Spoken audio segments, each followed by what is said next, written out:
মাশাল্লাহ, মেয়ে তো আমাদের খুব পছন্দ হয়েছে। আমার কিছু কথা বলার আছে। কি বলতে চাও মা, বলো। খানবাড়ির ছোট ছেলে শাকিলকে আমি খুব পছন্দ করি। শুধু তাই না ভাইজান, আমি প্রেগনেন্ট, 5 মাস চলতেছে। তাহলে তো এখানে আর কোনো কথা চলে না। চল বাপ। দাঁড়ান, আজকে এখানে যে ঘটনাটা ঘটে গেল, দয়া করে এটা কাউকে বলবেন না। আশা করি আমার এই অনুরোধটুকু আপনি রাখবেন। কি রাখবেন তো? রাখবো বাবা, রাখবো রাখবো। কবির, ভাইয়া। ওনাদেরকে সসম্মানে গ্রামের বাইরে বের করে দিয়ে যা। জি ভাইয়া।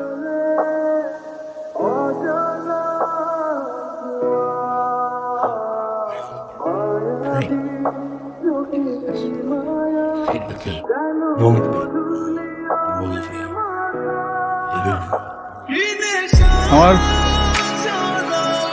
এখন উচিত ছিল তোমাদের দুজনকে গুলি করে মেরে ফেলা, কিন্তু যে আসছে ওর জন্য পারলাম না, তাই সবকিছু মেনে নিলাম।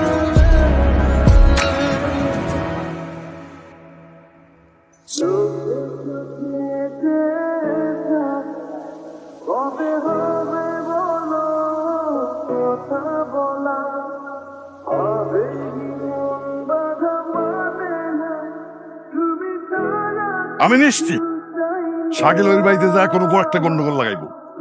ওরা যদি শাকিলরে মারে? মালে কি করো, তার সময় আমারে কয়ে গেছিল হিরো শাস্তে গেলে এরকম মার তো খাইতেই হবে।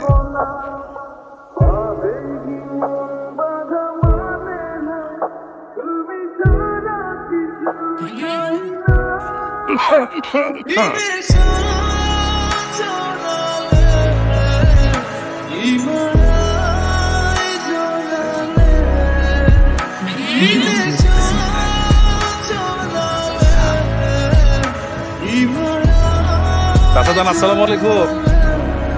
এই, মিষ্টি, মিষ্টি।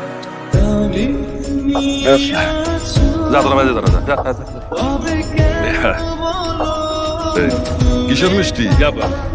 বন্ধু আজাদ বলছে, শত্রুতা তো অনেকদিনই হলো, এবার তোমার ভাই শাকিল আর আমার বউ প্রীতির নিষ্পাপ মুখের দিকে তাকিয়ে চলো না শত্রুতা ভুলে যে আবার বন্ধু হয়ে যায়। সত্যি বলতেছো নাকি অন্য কোনো পরিকল্পনা আছে? আরে না না, পরিকল্পনা। চাচা, আপনি একটু শান্ত। পরিকল্পনা কিভাবে করবো বলো? তোমার ভাই আর আমার বোন অলরেডি হাজবেন্ড ওয়াইফ। আর সবচেয়ে বড় কথা হলো গিয়া প্রীতির গর্ভে আপনাদের বংশের প্রদীপ আসতেছে। বাবা,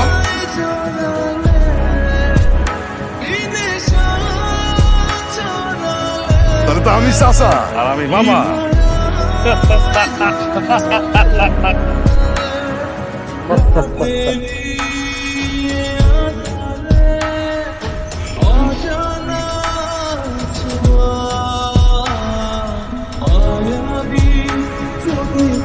কোনের পক্ষের লোক আপনার সাথে কিছু কথা আছে, যদি আসতেন। আপনার সাথে কথা বলার তো আমার কোনো দরকার নেই ভাই, খুব ইম্পর্টেন্ট কথা, আমার কথাটা শুনো। ইম্পর্টেন্ট কথা আপনার আমার শুনতে হবে না, আপনি জানেন ঠিক। 2 দিন ওরা যাইতে গেছে, জান কথাটা তো শুনবেন। পরে বুঝি। যাও, ভাইয়ের সাথে কথা, আমার কথা ভালো শুনতে জোগাড় এসো। ভাই কি অবস্থা? কিসের বিয়াই? ব্যক্তিত্ব নাই আপনার, আইসা জড়ায় ধরে ফেলেন। ভাই আপনি কিন্তু জামাই পক্ষরে অপমান করতেছেন। কিসের জামাই পক্ষ মিয়া? মেজাজটা খারাপ করে না, জান থেকে ফালতু কথা। আরে পোলা পালাই সেটা এই করে তুমি ফলাও।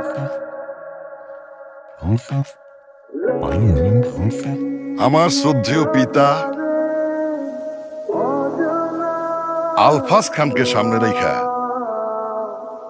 আমি আপনাদেরকে কিছু কথা বলতে চাই। আজকে এই জয়পুর গ্রাম আনন্দের গ্রাম। এই জয়পুর গ্রামে আজকে যেই ঘটনা ঘটতে যাচ্ছে সেটা একটা ইতিহাস।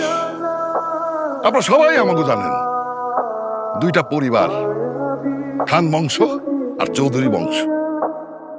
আমরা আমগো স্বার্থের জন্য কি করি নাই, যত জঘন্য কাজ আছে আমরা করছি, রক্ত জ্বালাইছি, জমি দখল করছি, আধিপত্যের লড়াই করছি, আর এরা নীরবে সহ্য করছেন আপনারা। কি পাইছি? কিচ্ছু পাই নাই। আজকে আমার ভাই আর চৌধুরী সাহেব, তার বোন, তারা একত্রিত হয়েছে। তারা একত্রিত হয় নাই, খালি এই দুইটা পরিবারের একত্রিত করছে। আপনাদের আরেকটা সুখবর দিতে চাই, এই দুইটা পরিবারে সারা জীবন বান্ধা রাখার জন্য এক নতুন অতিথি আমাদের এই গ্রামে আসতেছে। আমি আপনাদের কাছে করো জোরে ক্ষমা চাইতেছি।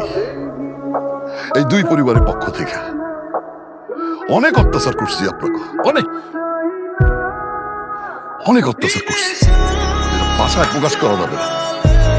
আপনারা আমাকে এই দুই পরিবারের ক্ষমা করে দেবেন। এই দুইটা পরিবার আজকে থেকে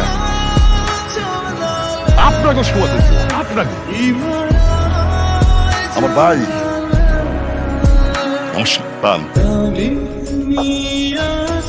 সৌদি আরবের যে মাইয়া আমাকে বাড়িতে পা রাখছে, ওইটা আমার মেয়ে, আমার কলিজা জুড়াও,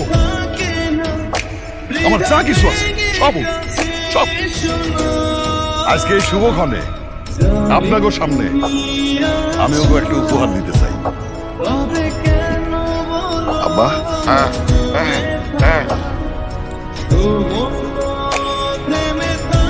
এই নাও।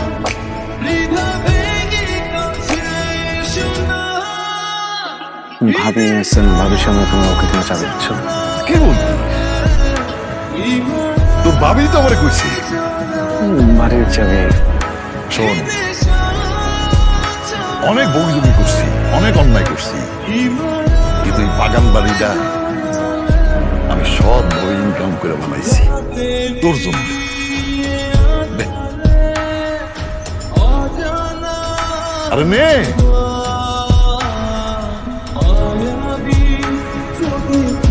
ওখানে সব সাজানো আছে, তোমরা সুখে থাকবা সেখানে, ঠিক আছে?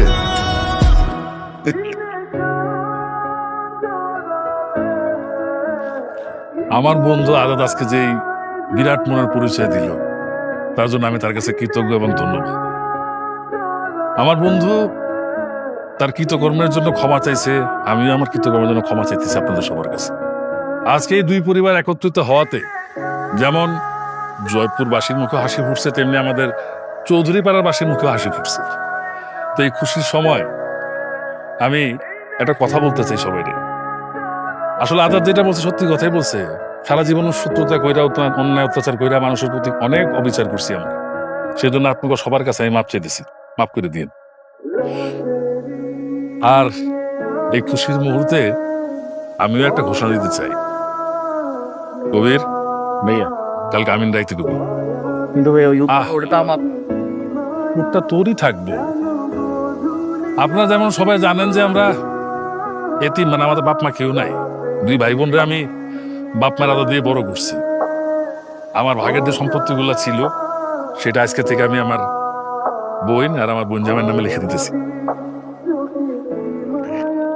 বন্ধু, এই খুশির মুহূর্তে আসো, একটু কোলাকুলি করি। আসো বন্ধু, আসো আসো।